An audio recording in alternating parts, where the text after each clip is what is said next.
আজকে করব পেয়ারা মাখা।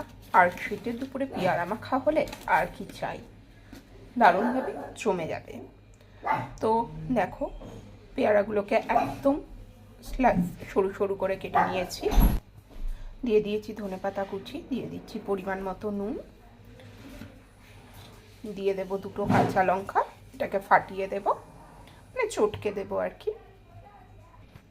দেখো দিয়ে দিয়েছি একটু কাসুন্দি, একটু টমেটো চিলি সস, আর কাঁচা লঙ্কাটাকে এইভাবে ডলে নেব। আর দিয়ে দিয়েছি একটু ভাজা মশলা। ভাজা মশলা মানে ধনে, জিরে, শুকনো লঙ্কা শুকনো খোলায় ভেজে নিয়ে গুঁড়ো করে নেওয়া। তো এটাকে বেশ ভালো করে মেখে নেব।